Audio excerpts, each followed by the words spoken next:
The first plate shattered against the kitchen wall at exactly 8:47 p.m., followed by screams that pierced through the gentle evening chatter of Corazon Latino.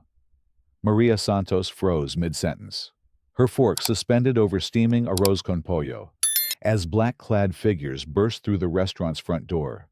Glass exploded inward. Chairs toppled.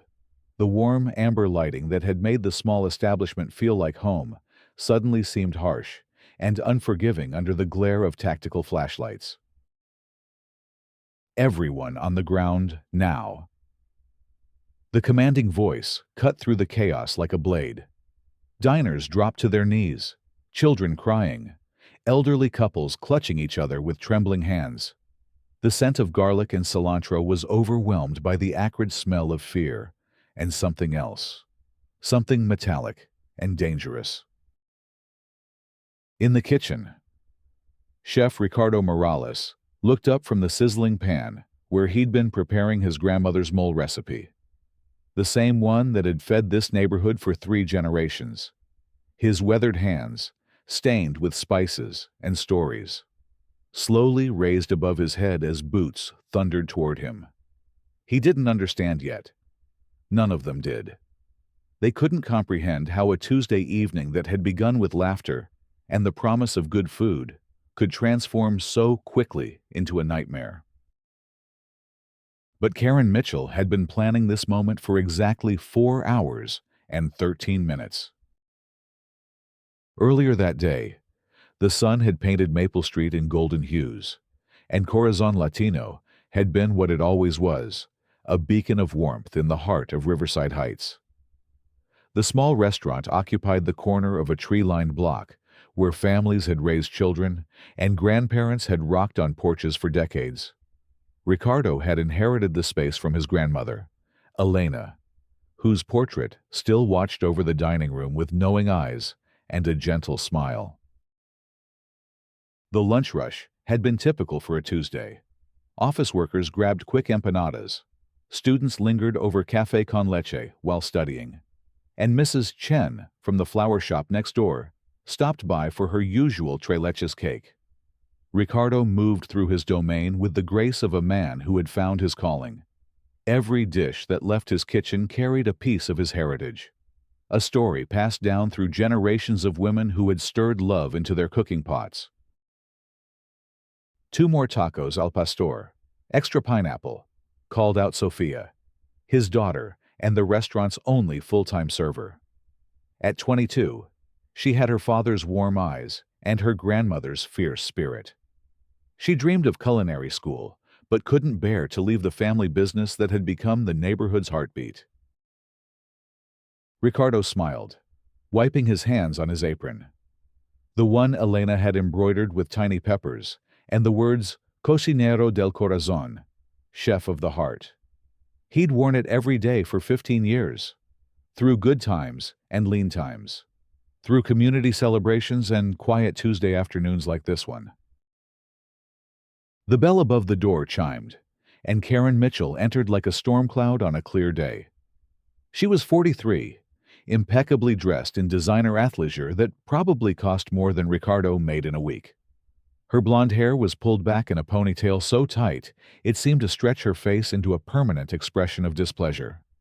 She clutched her phone like a weapon, already scrolling through what appeared to be a social media feed dedicated to complaints. "Excuse me," she announced to the half-empty restaurant, her voice carrying the particular authority of someone accustomed to being obeyed. "I need to speak with the manager." Sophia approached with the professional smile she'd perfected over years of customer service. "How can I help you today?" "I was here last week with my book club," Karen began, her tone suggesting this was already a grave injustice. "We ordered your sampler platter, and I specifically told your father, if that's who he is back there, that I have a severe cilantro allergy. Severe. And yet, my dish was contaminated with cilantro." Sophia's brow furrowed with genuine concern. "I'm so sorry to hear that. Did you need medical attention? We take allergies very seriously here." That's not the point, Karen snapped, though she showed no signs of having suffered an allergic reaction. The point is negligence. And now I'm back to give you a chance to make this right. Of course, what can we do? Karen's eyes gleamed with the satisfaction of someone who had been rehearsing this moment. I want a full refund for my entire book club's meal last week. Plus, I want a free dinner tonight for me and my family as compensation for the trauma I endured. The restaurant fell quiet. Even old Mr. Vasquez, who came in every Tuesday to read his Spanish newspaper over black coffee, looked up from his paper. Sophia felt her father's presence behind her before she saw him emerge from the kitchen, wiping his hands on Elena's apron. Señora, Ricardo said gently, his accent thick with both his heritage and his concern. I remember you from last week. You ate everything on your plate. You said it was delicious. Are you calling me a liar? Karen's voice rose to a pitch that made the coffee cups on nearby tables seem to vibrate. No, señora, Because I have witnesses. My entire book club saw what happened. I could have died. Ricardo's hands stilled on his apron. In his 62 years, he had learned when to fight and when to bend. This woman radiated the kind of entitlement that could destroy small businesses with online reviews and persistent complaints. But he also thought of Elena, of the portrait watching over them, of the 3 generations of recipes that had never been served with anything but love. I can offer you a free appetizer tonight, he said carefully, as a gesture of goodwill. A free appetizer. Karen's laugh was sharp enough to cut glass. Do you have any idea who I am? My husband is on the city council. My sister-in-law works for the health department.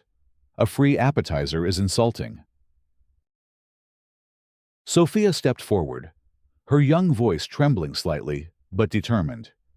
Ma'am, that's a very generous offer. Our profit margins are... Don't lecture me about profit margins, little girl. Your family chose to open a restaurant in America. That comes with American standards of service and accountability. The words hung in the air like smoke from a grease fire. Mr. Vasquez set down his coffee cup with more force than necessary. The young couple in the corner booth stopped mid-conversation. Even the kitchen seemed to grow quieter, as if the pots and pans themselves were holding their breath. Ricardo felt something shift inside his chest. Not anger. He had learned long ago that anger was a luxury he couldn't afford, but something harder, more protective. We have been serving this neighborhood for 15 years, he said quietly. American standards, Mexican heart, always both. Well, your American standards are lacking, Karen shot back. And if you're not going to make this right, I'll make sure everyone knows exactly what kind of establishment you're running here. She turned on her heel and stormed toward the door, pausing only to snap a photo of the restaurant's interior with her phone. The bell chimed her exit, with what sounded almost like relief. In the silence that followed, Sophia touched her father's arm. Papa, are you okay? Ricardo looked around at the faces of his customers, people who had become friends, who celebrated birthdays here, who brought their own children to taste Elena's recipes. See, mija, some people carry storms inside them.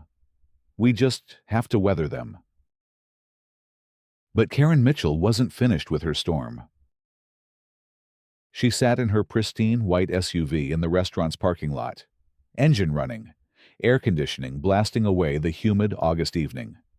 Her phone felt hot in her hands as she scrolled through her contacts, her mind racing with possibilities. She had been disrespected, dismissed, made to look foolish in front of strangers by people who should have been grateful for her business. Her first instinct was to call her husband, Councilman David Mitchell, but he was at another one of his tedious city meetings. Her second was to leave a scathing Yelp review, but she'd already done that last week, and it had barely made a dent in the restaurant's 4.5-star rating. No, this required something more decisive, something that would send a message not just to Ricardo and his family, but to the entire neighborhood about who held the real power here.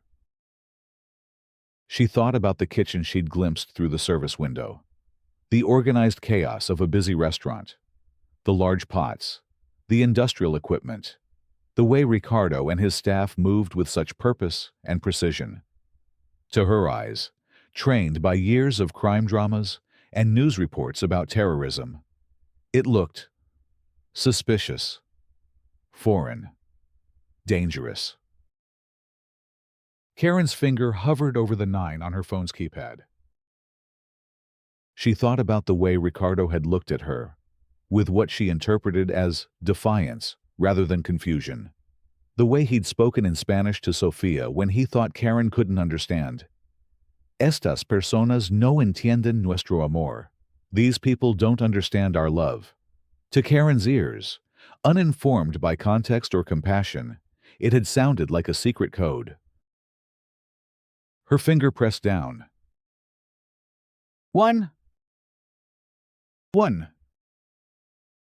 911. What's your emergency? Karen took a deep breath, her voice suddenly shaking with manufactured fear. I need to report suspicious activity at a restaurant on Maple Street. Corazon Latino. The owner was acting very strange, speaking in foreign languages. And I saw what looked like. I think they might be planning something terrible. Ma'am, can you be more specific about what you observed? The kitchen has all these big containers and equipment. The owner got very aggressive when I asked questions about their food, and he was speaking Spanish to his staff in what sounded like code words. I'm scared they might be planning some kind of attack on the community. Karen's voice caught on the last word, a masterpiece of implied terror that she'd perfected through years of getting her way in PTAs and homeowner associations.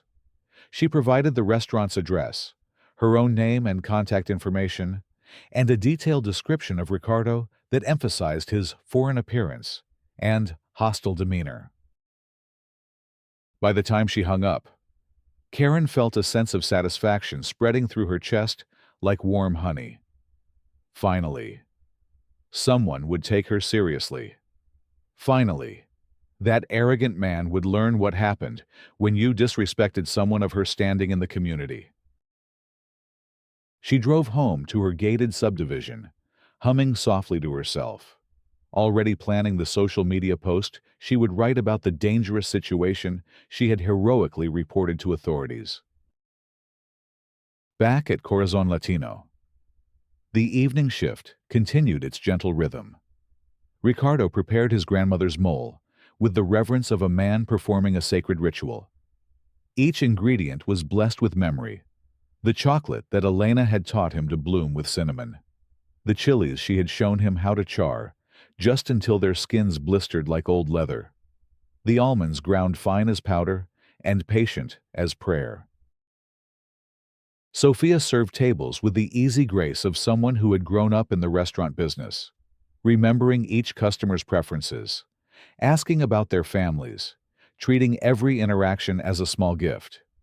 The young couple in the corner booth were celebrating their 6-month anniversary with flan and shared dreams. Mr. Vasquez had been joined by his chess partner, and their game unfolded beside empty coffee cups and comfortable silence. "Papa," Sofia called back to the kitchen during a brief lull. "Mrs. Rodriguez called. She wants to know if you can cater her daughter's quinceañera next month." Por supuesto, Ricardo's voice carried the joy of a man who had found his purpose in feeding people's celebrations. He was already mentally planning the menu, thinking about Elena's tamales and the tres leches cake that had made 3 generations of children smile. The restaurant was what it had always been, a place where food transcended mere sustenance and became communion, where strangers became friends over shared plates and strong coffee, where Elena's portrait watched over a room filled with the sound of contentment and the promise of tomorrow's lunch special. None of them heard the sirens at first. The police dispatcher had taken Karen's call seriously because, in a post-9/11 world, authorities were trained to err on the side of caution when it came to reports of potential terrorism. The words "foreign languages," "suspicious equipment," and "planning an attack" had triggered protocols designed to protect the community from genuine threats. Within minutes, the call had been escalated to the county's Joint Terrorism Task Force. Ricardo Morales, a naturalized citizen who had paid taxes for 37 years and had never received so much as a parking ticket, was suddenly the subject of a high-priority investigation. The tactical team assembled in the parking lot of the strip mall across from Corazon Latino, like pieces of a deadly puzzle clicking into place. Body armor, automatic weapons, battering rams, and the grim efficiency of people trained to neutralize threats before they could materialize. Through their scopes and tactical lenses, the warm light spilling from the restaurant's windows looked different, not welcoming, but potentially concealing something sinister. At 8:47 p.m., they moved. The front door of Corazon Latino exploded inward in a shower of glass and splintered wood. Maria Santos's fork clattered to the floor as her entire body seized with terror. Her 7-year-old grandson, who had been coloring on a children's menu, began screaming a sound so raw and primal that it seemed to tear the very air around it. "Everybody down, hands where we can see them now." The tactical team flooded the small dining room like black water, weapons raised, voices overlapping in a cacophony of shouted commands. Mr. Vasquez, 83 years old and arthritic, struggled to lower himself to the floor quickly enough to satisfy the officers. His chess partner, a retired teacher named Frank, tried to help him and found himself pressed face first against the wall, hands zip-tied behind his back. "Please!" Sophia cried, her voice breaking as she knelt beside the register. "Please! We're just a restaurant. We haven't done anything." But her words were lost in the chaos as the team breached the kitchen. Ricardo stood beside his stove, hands raised, Elena's apron still tied around his waist. The mole bubbled gently in its pot, filling the air with the rich scent of chocolate and tradition. He tried to speak, to explain, to ask what was happening, but the officers' shouted commands left no room for questions. On the ground, face down, don't move. A knee pressed into Ricardo's back, driving his cheek against the kitchen tiles that he mopped every night before closing. The weight on his spine made it hard to breathe, and he could taste blood from where his lip had split against the floor. Above him, officers tore through his kitchen like a hurricane, searching for weapons that didn't exist, explosives that had never been there, evidence of plots that lived only in Karen Mitchell's vindictive imagination. Pots crashed to the floor, drawers were yanked from their slides, their contents, spatulas, whisks, measuring spoons scattered like the debris of a life suddenly shattered. The industrial refrigerator was emptied. Containers of carefully prepared salsas and marinades, treated as potential chemical weapons until they could be tested and cleared. Elena's portrait watched it all with her eternal smile, now incongruously peaceful amid the violence. In the dining room, customers huddled on the floor while officers searched through purses and pockets, looking for anything that might connect them to the supposed terror plot. Maria Santos clutched her grandson against her chest, trying to shield his eyes from the sight of his favorite restaurant being destroyed. The young couple from the corner booth held hands so tightly their knuckles went white. Their anniversary celebration, now a trauma they would carry forever. "What did we do?" whispered the woman. "What did we do?" Nobody could answer her. The search continued for 2 hours. Every inch of the restaurant was examined, photographed, catalogued. Ricardo's computer, used only for inventory and payroll, was confiscated. His phone, containing photos of family gatherings and supplier contacts, was seized as evidence. Even Elena's recipe box, filled with handwritten cards in Spanish that detailed the secrets of 3 generations of cooking, was taken for translation and analysis. By the time the last officer left, Corazon Latino looked like a war zone. Broken glass littered the floor. Tables were overturned. The kitchen that had been Ricardo's pride was gutted, its equipment damaged or destroyed in the search for dangers that existed only in one woman's spite. Ricardo sat on the curb outside his ruined restaurant, still wearing Elena's apron, now torn and stained with blood from his split lip. Sofia sat beside him, tears streaming down her face as she tried to process what had just happened to their family, their business, their life's work.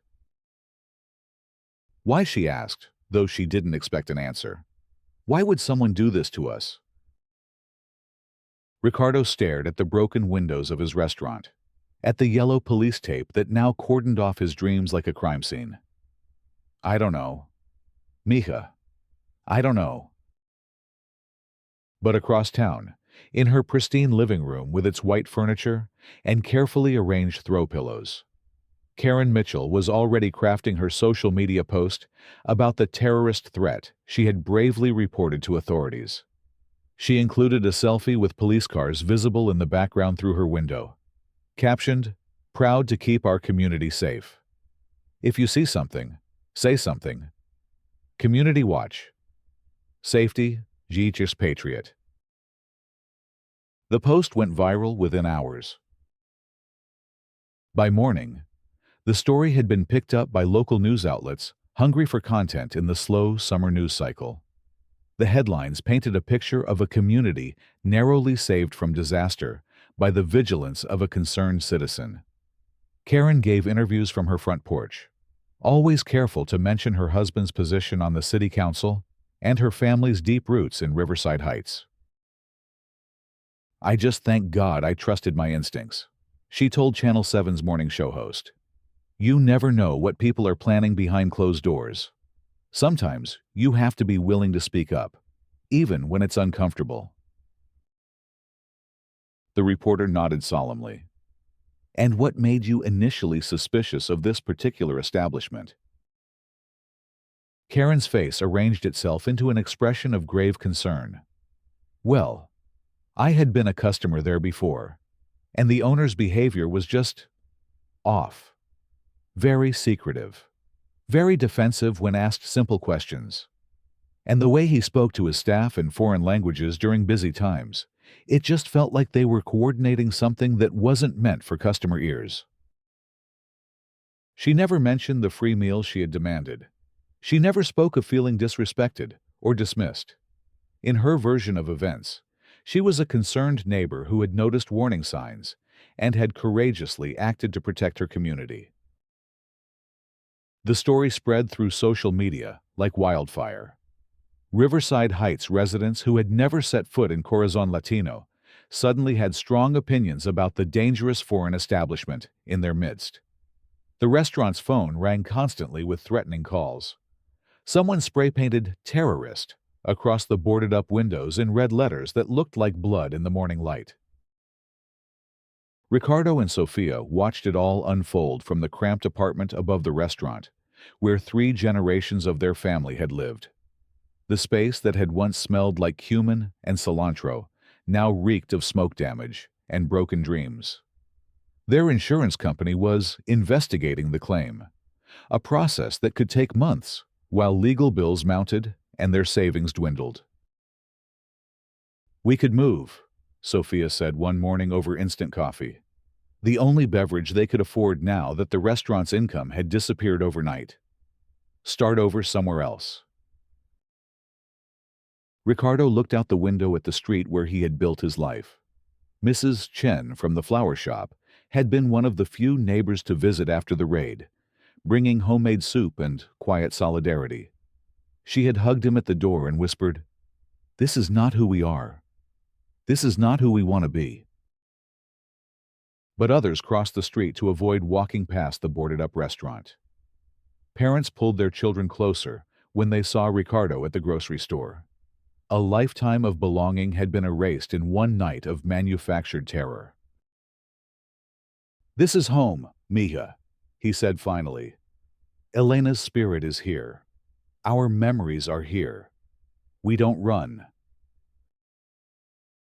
What they didn't know was that across town, in the corporate offices of Riverside Heights' small but efficient government, City Attorney Jennifer Walsh was having a very different conversation with Police Chief Michael Torres. "We have a problem," Jennifer said, spreading a series of documents across the conference table. "The terrorism task force found nothing. Absolutely nothing. No weapons, no explosives, no suspicious communications, no connections to any terrorist organizations. Ricardo Morales is cleaner than most city council members." Chief Torres rubbed his temples where a headache had been building for 3 days. "What about the 911 caller? This Karen Mitchell?" "That's where it gets complicated." Jennifer pulled out another file. "I've been looking into her story, and there are some significant inconsistencies. According to the restaurant's credit card records, she was there last Tuesday for exactly 17 minutes. She ordered a sampler platter and a glass of wine. The receipt shows no modifications or special requests for allergies. Maybe she paid cash for part of it." "No." Jennifer's voice carried the satisfaction of a prosecutor who had found the thread that would unravel a case. "I pulled the security footage from the strip mall across the street. Their cameras have a clear view of Corazon Latino's entrance. Karen Mitchell was there Tuesday afternoon, just as she claimed. But she was also there again on the day she made the 911 call." She slid a series of still images across the table, time-stamped photographs showing Karen entering and leaving the restaurant. Her body language and facial expressions telling a story very different from the one she had shared with the media. "The first visit, last Tuesday. She looks normal, relaxed, even. She's smiling when she leaves. The second visit, the day of the call. She storms out looking furious. And then," Jennifer pointed to the final image, "she sits in her car in the parking lot for 23 minutes before driving away. The 911 call was placed at 4:47 p.m. She called from the parking lot." Chief Torres studied the photographs with the expression of a man who had just realized he had been played. "Son of a bitch!" "It gets worse. I talked to 3 of her book club members from last week's visit. None of them remember Karen having any allergic reaction. In fact, 2 of them specifically remember her praising the food and asking for the recipe for the cilantro lime dressing." The room fell silent except for the hum of the air conditioning and the distant sound of traffic on Maple Street. Through the window, they could see the boarded-up restaurant that had been destroyed by their response to a lie. "We need to fix this," Chief Torres said finally. "Fixing it means admitting we were wrong, that we destroyed an innocent family's business based on a false report, that we traumatized an entire community because one woman wanted revenge for being refused a free meal. Then that's what we do." But Jennifer Walsh had been a city attorney long enough to understand the complexities of institutional accountability. David Mitchell is on the city council, Karen's husband. He'll fight any attempt to hold her responsible, and he has enough political capital to make our lives very difficult. "Are you suggesting we cover this up?" "I'm suggesting we be very careful about how we proceed, because if we don't handle this right, the Morales family won't be the only victims. This could destroy public trust in our emergency response systems. People might stop reporting genuine threats because they're afraid of being wrong. Chief Torres looked out the window again at the restaurant that had once been the heart of its neighborhood. "What do you recommend?" "We gather more evidence. We build an airtight case. And then we make sure justice is served, regardless of who Karen Mitchell is married to." While city officials debated behind closed doors, the community of Riverside Heights was having its own conversations. At first, these discussions happened in whispers, neighbors talking quietly over fence lines, friends meeting for coffee, and wondering if they had been too quick to judge the family that had fed them for 15 years. Mrs. Chen was among the first to speak publicly. She had been Ricardo's neighbor for a decade, had watched Sophia grow from a shy 12-year-old into a confident young woman. She knew the sound of Elena's laughter that had echoed from the restaurant kitchen long after the old woman's death. She knew the smell of Christmas tamales that Ricardo prepared every December for anyone in the neighborhood who wanted to share in the tradition. "I have eaten at Corazon Latino hundreds of times," she told anyone who would listen. "Ricardo is not a terrorist. He is a man who makes tamales for strangers at Christmas. He is a man who stayed open during the ice storm last year to feed the road crews for free. He is a man who cried when my husband died and brought me soup every day for a month." Her words found fertile ground in the hearts of people who had been wrestling with their own doubts. Slowly, carefully, other voices began to join hers. Frank Morrison, Mr. Vasquez's chess partner, had been in the restaurant during the raid. He couldn't forget the sound of Maria Santos's grandson screaming, or the sight of Ricardo's face pressed against the kitchen floor. He started a petition demanding a full investigation into the police response, gathering signatures from everyone who had ever shared a meal at Corazon Latino. The petition grew from dozens to hundreds to thousands of names. Parents whose children had colored on Ricardo's children's menus while waiting for their food. Teenagers who had celebrated quinceañeras in the restaurant's back room. Elderly couples who had made Corazon Latino their weekly date night tradition. As support for the Morales family grew, questions about Karen Mitchell's story became harder to ignore. Her social media accounts, once flooded with praise for her heroic actions, began to fill with skeptical comments from people who remembered different versions of events. "I was at book club that night," wrote Sarah Henderson, one of Karen's former friends. "She didn't have an allergic reaction. She ate everything on her plate and complimented the chef. Why is she lying?" Karen tried to control the narrative by doubling down on her original story. But social media had a long memory and a talent for fact-checking. Screenshots of her previous posts began circulating images that showed her eating at other restaurants without mentioning allergies. Reviews where she praised the very cilantro dishes she now claimed nearly killed her. The breaking point came when Channel 7's investigative team decided to do a follow-up story on the terrorist threat that had captivated their viewers. Reporter Amanda Chen, Mrs. Chen's daughter, who had grown up eating Ricardo's empanadas, was assigned to the story. Amanda had been uncomfortable with the original coverage from the moment it aired. She remembered Ricardo teaching her to make paper flowers from napkins during slow afternoons when she was home from school sick. She remembered Sophia helping her with Spanish homework in exchange for stories about television news. She remembered Elena, who had died when Amanda was in college, who had treated every customer like a grandchild. Amanda's investigation was thorough and methodical. She interviewed every person who had been in the restaurant during both of Karen's visits.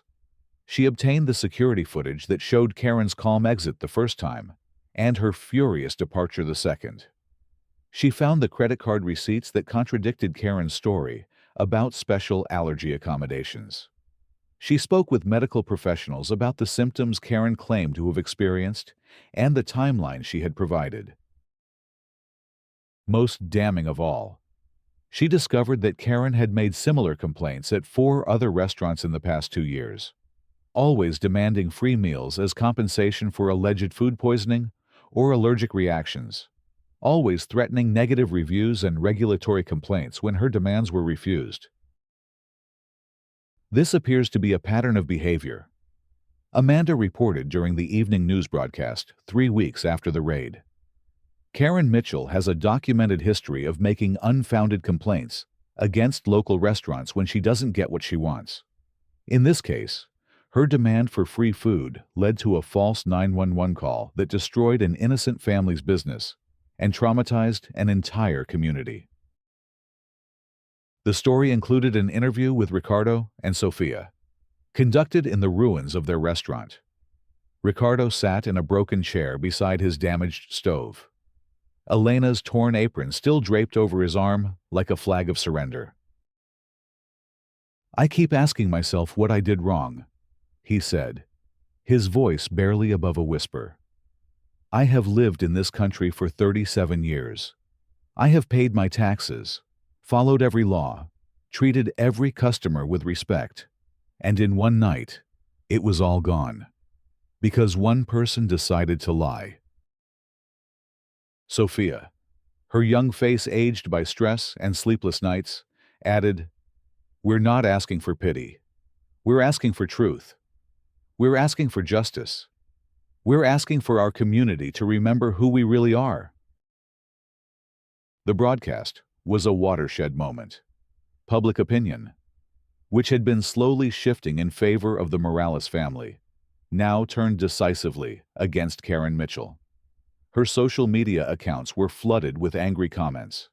Protesters gathered outside her gated subdivision, carrying signs that read, "Justice for Ricardo," and "Liar," and "Racist."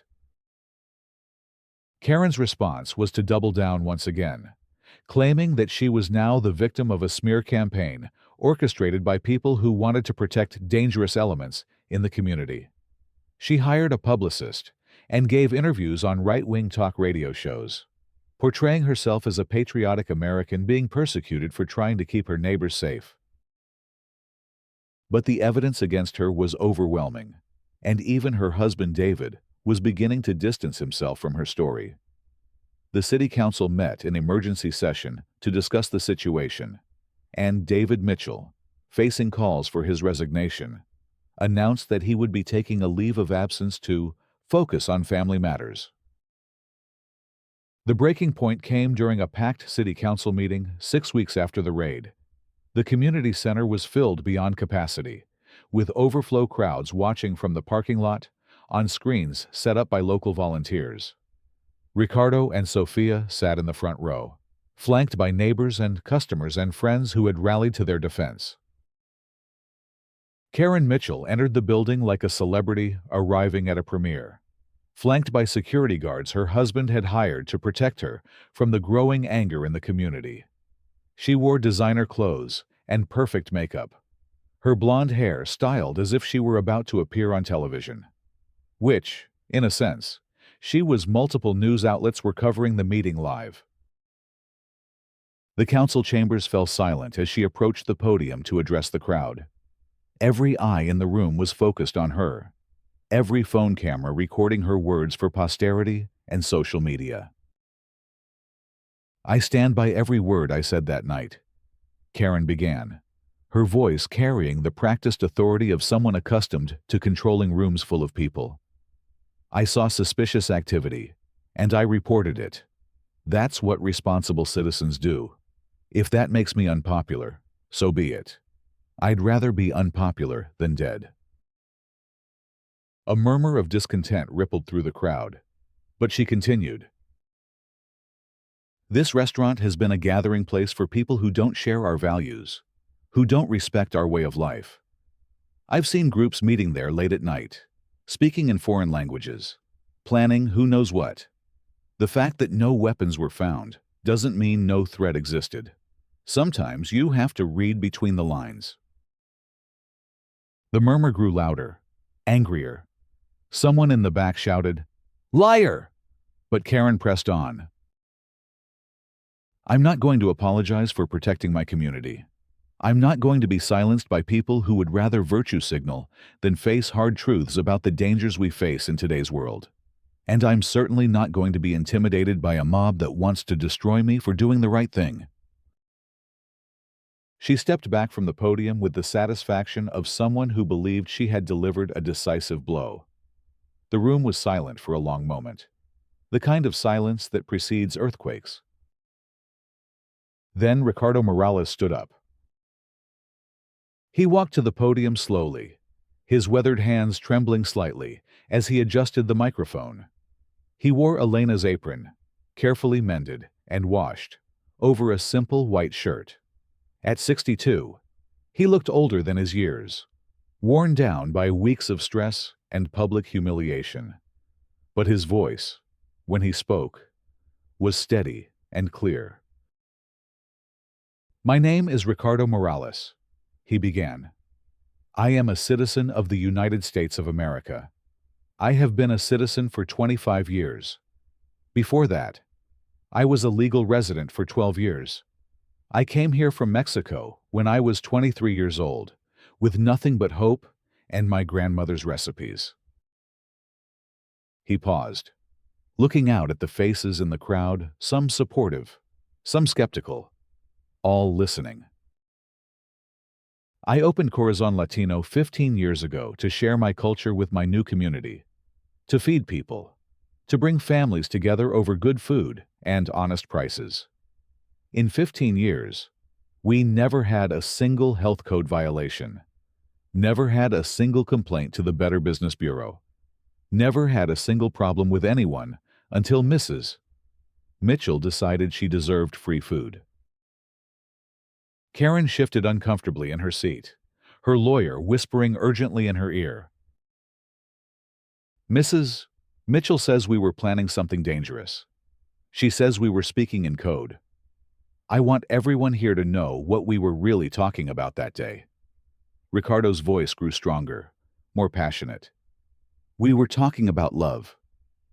Estas personas no entienden nuestro amor. These people don't understand our love.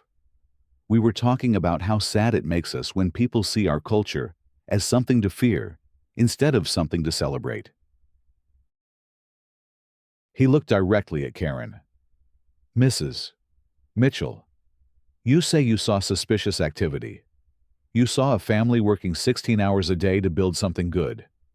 You saw recipes passed down through generations. You saw people coming together to share food and stories and laughter. If that's suspicious to you, then I feel sorry for you, because you're missing out on the most beautiful part of being human." The room erupted in applause. People stood, clapping and cheering, tears streaming down faces throughout the crowd. Mrs. Chen was sobbing openly. Even some of the police officers who had participated in the raid were wiping their eyes. But Ricardo wasn't finished. "Mrs. Mitchell destroyed my restaurant because I wouldn't give her free food.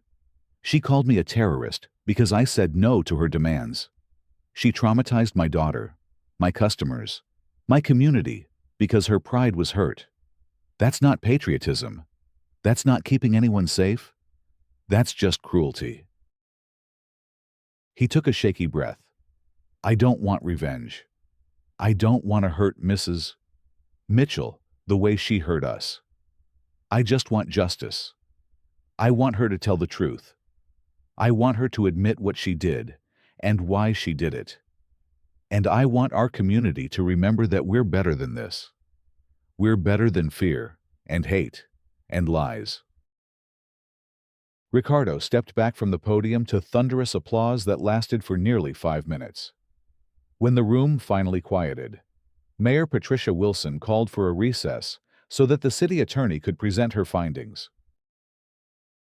Jennifer Walsh's presentation was clinical and devastating. She laid out the evidence systematically: the security footage, the credit card records, the medical inconsistencies, the pattern of similar complaints at other restaurants. She played audio recordings of the 911 call, analyzing Karen's word choices and emotional inflections with the precision of a forensic linguist. Based on our investigation, she concluded, we have determined that Karen Mitchell knowingly filed a false police report. This false report resulted in the deployment of significant emergency resources, the destruction of private property, and severe emotional trauma to multiple community members. We are recommending that criminal charges be filed immediately. The room exploded again, but this time with a mixture of cheers and angry shouts. Karen's security detail moved closer to her as the crowd's energy grew more intense. Her lawyer was frantically scribbling notes, already planning an appeal strategy. But the legal consequences were only the beginning. Within days of the city attorney's presentation, Karen Mitchell found herself facing a cascade of civil lawsuits.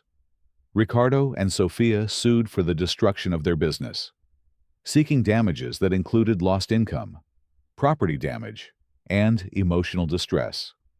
Their lawyer, a fierce civil rights attorney named Maria Santos, no relation to the customer who had been traumatized during the raid, filed additional claims under federal hate crime statutes. The other customers who had been in the restaurant during the raid filed their own lawsuits. Mr. Vasquez's family sought damages for the trauma inflicted on an elderly man who had been forced to the floor at gunpoint. The young couple who had been celebrating their anniversary sued for intentional infliction of emotional distress. Even Maria Santos, the woman whose grandson had screamed throughout the raid, joined the legal action. Karen's insurance company quickly determined that her actions fell outside the scope of her homeowner's policy, leaving her personally responsible for potentially millions of dollars in damages. Her husband's political career was effectively over, and their marriage was reportedly strained to the breaking point under the weight of legal bills and public scrutiny. The criminal trial drew national attention as a test case for false reporting laws in an era of heightened security concerns. The prosecution, led by District Attorney James Morrison, Frank Morrison's nephew, painted Karen as a vindictive woman who had weaponized the justice system to settle a personal grudge. The defendant didn't just lie to police. Morrison argued in his opening statement, she exploited our collective fears about terrorism to destroy an innocent family's life. She turned our own protective instincts against us, using them as a weapon of personal revenge. That's not just illegal, it's a betrayal of everything we claim to value as a community. Karen's defense team tried to argue that she had genuinely believed her suspicions were justified, that she had acted in good faith based on her interpretation of what she had observed. But the evidence was overwhelming, and the pattern of similar behavior at other restaurants made it impossible to claim innocent misunderstanding. The jury deliberated for less than 4 hours before returning a guilty verdict on charges of filing a false police report, criminal mischief, and conspiracy to commit fraud. Karen's face remained impassive as the verdict was read, but observers noted that her hands shook as she gripped the defense table. At sentencing, Judge Robert Chen, Mrs. Chen's husband, who had recused himself from the case due to his wife's friendship with the Morales family, but whose replacement shared his sense of justice, delivered a statement that would be quoted in law schools for years to come. Mrs. Mitchell, you have been found guilty of crimes that strike at the very heart of our justice system. Judge Sarah Martinez said, you weaponized emergency services to pursue a personal vendetta. You exploited public fears about terrorism to destroy a family that had done nothing wrong except refuse to submit to your demands. You traumatized children, elderly citizens, and hardworking immigrants who came to this country seeking nothing more than the opportunity to contribute to their community. She paused, looking directly at Karen. Your actions didn't just harm the Morales family. They harmed all of us. They damaged public trust in our emergency response systems. They set back community relations by years. They made it harder for people to report genuine threats because they're afraid of being wrong. You have made our entire community less safe, not more. Karen was sentenced to 2 years in prison, 5 years of probation, and ordered to pay full restitution to all victims of her false report. The financial penalty alone was estimated at over $3 million, ensuring that the consequences of her actions would follow her for the rest of her life. But the most profound changes weren't happening in courtrooms or council chambers. They were happening in the hearts and minds of the people who had lived through the crisis and emerged with a deeper understanding of who they wanted to be as a community. The rebuilding of Corazon Latino became a community project that transcended racial, economic, and political lines. Local contractors donated labor. Suppliers provided materials at cost. The high school woodworking class built new tables and chairs. The art students painted a new mural celebrating the cultural diversity that made Riverside Heights special. Mrs. Chen organized fundraising dinners where neighbors shared potluck dishes and stories about what the restaurant had meant to them. Frank Morrison's chess club held tournaments to raise money for new kitchen equipment. Even some of the police officers who had participated in the raid volunteered their time and skills to help restore what had been destroyed. Elena's portrait was professionally restored and given a place of honor above the new front door, where her gentle smile could welcome everyone who entered. The recipe box that had been confiscated during the raid was returned with an official apology and a promise that such injustices would never be repeated. On the day Corazon Latino reopened, 6 months after the raid that had nearly destroyed it, the line of customers stretched around the block. Media outlets from across the country covered the event, but the real story wasn't in their cameras or microphones. It was in the faces of the people who waited patiently for a chance to taste Ricardo's mole again, to sit at tables where Elena's love had been served for generations, to be part of something larger than themselves. Ricardo stood behind his new stove, wearing Elena's carefully mended apron, tears streaming down his cheeks as he watched the dining room fill with neighbors and strangers and friends. Sophia moved between tables with the grace of someone who had found her calling, not just in serving food, but in serving hope. "Welcome back," she said to each customer, and the words carried the weight of a community that had been broken and had chosen to heal itself. The first customer to be served was Mr. Vasquez, who ordered his usual black coffee and tres leches cake. He sat at his regular table, opened his Spanish newspaper, and smiled for the first time since the night that had changed everything. The second customer was Maria Santos, who brought her grandson, now 8 years old and no longer afraid of police sirens. She ordered arroz con pollo and watched her grandson color on a children's menu, creating art from joy instead of hiding from terror. The third customer was Amanda Chen, the reporter whose investigation had helped expose the truth. She ordered empanadas and café con leche, the same combination she had loved as a child, and interviewed Ricardo about his plans for the future. "What's next for you and your family?" she asked. Ricardo looked around the bustling restaurant, at the faces that had supported him through the darkest period of his life, at the community that had chosen love over fear. "We cook," he said simply. "We serve. We love. We remember that food brings people together, and together we are stronger than hate." As the evening wore on and the last customers finished their meals, Ricardo found himself alone in the kitchen with Elena's portrait. He touched the apron strings that she had embroidered so many years ago, feeling the weight of tradition and the promise of tomorrow.